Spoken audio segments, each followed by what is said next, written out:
What's up, y'all? Welcome to Tabletop Bros. As many of you know, I've been playing Deathwatch almost exclusively for all of 2024. And while they've been statistically the worst ranked faction almost all edition, I've been having a ton of fun and thoroughly enjoying the uphill battle. Unfortunately, with the new release of Imperial Agents Codex and the complete gutting of Deathwatch, I've been forced to adapt and overcome. With many of my units going to Legends and the army becoming almost unplayable, I've decided to shift from the traditional Deathwatch to a generic vanilla Space Marine army. I'm still using mostly my Deathwatch miniatures, but rather than playing the subpar Black Spear detachment, I've shifted to Ironstorm.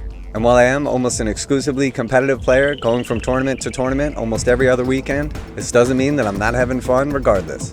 And with the new rules and points going into effect for the Deathwatch, this past weekend was my final attempt to get my rankings up in the World Deathwatch competitive scene. I was only a handful of points away from third place ranked worldwide Deathwatch, and I wasn't sure exactly when the cutoff was going to take place, so I decided to play a generic Deathwatch competitive list using the Ironstorm detachment and no Deathwatch exclusive units. Rather than having a fun and thematic list like I've been playing all season, I decided to go full optimized. So here is my Deathwatch 2000 point Ironstorm tournament list. Unfortunately, because of these sudden changes, my army isn't painted up to the standard that I'd like. I'm using some units from some of my other Space Marine armies while I get everything caught up, which is something I don't normally like to do, and I've been extremely busy working on some commissions, but over the next couple of weeks I'm going to get the rest of this army up to par. So when building this list for competitive, I had three main goals in mind. 1. I needed a lot of units to be able to score, including doing actions. 2. I wanted to be able to maximize board control. And 3. I wanted to be able to kill stuff. Lots and lots of stuff. So I decided to go with the Space Marine Mechanized list with 11 total tanks. 4 of those are transports and 7 are battle tanks. Minimum optimized squads and minimum characters. With a total of 18 units, some extremely durable, I'm able to sit on objectives and score primary very effectively. The army is extremely quick because tanks have nice movement speed. I have 4 battle line units with OC2 each, which are great for the Pariah mission deck. And with this much high toughness, high durability, armor, and lots of guns, I'm able to efficiently sit on objectives, survive, and kill while scoring my secondaries. So let's take a look at the actual list and we'll discuss a little bit about my choices. So we start off with 1 Primaris Repulsor Executioner, which is the absolutely most killy thing in my list. Then followed by 2 Gladiator Lancers, which are extremely efficient tank busting firepower. 2 Gladiator Reapers, which are great for taking care of infantry units. And then we have 2 Predator Battle Tanks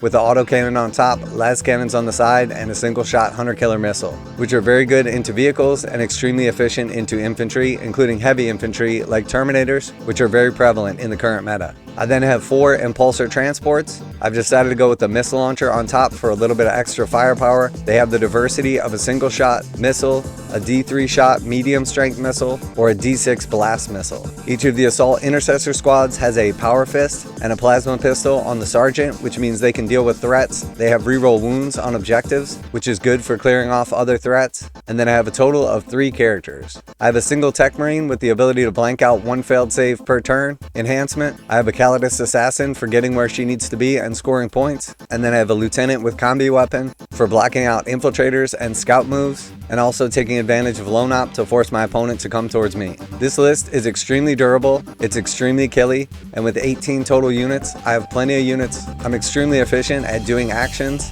and have a very strong board presence. Ironstorm allows me to reroll 1 hit, 1 wound, or 1 damage roll per activation per unit, which again improves on my efficiency. And with lots of D6 plus damage weapons, I can make sure that when my opponent fails a save, I really make it count. The 3 main stratagems that I use for Ironstorm are sustained hits on 5s, the ability to shoot back if someone takes one of my vehicles below 50% strength, and the ability to auto-detonate a vehicle to deal mortal wounds to anything nearby. All these stratagems were very useful at different times throughout my games. Not only did I go undefeated, but I got gold and won the tournament. 22-player RTT and a nearly flawless victory. I scored 95 points in my first game against Chaos, 97 points in my second game against World Eaters, and 100 points in my third game against Eldari. I was extremely happy with my list. It is very strong. It excels in board control. It kills like nothing I've ever used before. It's very fast for getting where I need to be, and extremely efficient at doing actions with so many units. Every single game, I use strategic reserves for 3 of my units. 1 Impulsor, 1 Gladiator Lancer, and 1 Gladiator Reaper, which allowed me quite a bit of diversity coming in where I needed to score objectives, getting into position to kill, or blocking out deep strike where necessary. Many of my opponents kept units in reserves, looking to deep strike into a key area, but with this list and extremely powerful board control, most of the time they ended up coming in on turn 2 or turn 3 in their own deployment zone. I was almost always able to get key lines with the appropriate tanks to destroy what I needed.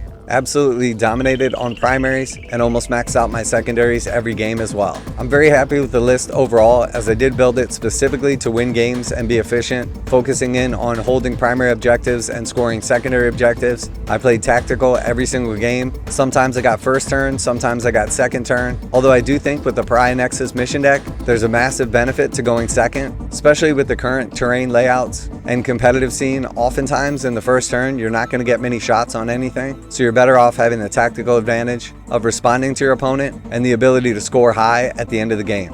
I do take quite a bit of pride in my actual paint jobs and absolutely love the hobby aspect of the game, so I'm a little disappointed in how the army looks currently, but I'm slowly but surely bringing it up to speed and quality that my armies usually reflect. And over the next couple of weeks, I do expect it to look phenomenal on the tabletop as I get everything appropriately painted up to match, and lots more details and the bits that are missing from some of my vehicles added on as well. I do often paint up in sub-assemblies, so a lot of the times I'll leave off key pieces, paint them separately, and then attach them later. But with the local RTTs, there's often not a paint score anyway, so as long as your stuff is painted up to the base minimum, you don't lose anything, except for a little bit of immersion. And because there were so many massive changes to Deathwatch suddenly, and I was forced to completely rework my army, I at least have a somewhat viable excuse. So that being said, extremely happy with the tournament results. This was my first win of the season. 22 players is nothing to scoff at. And while I'd much rather be playing my typical Deathwatch army, the uphill battle is finally over, and I've decided to give in to the changes Games Workshop has made.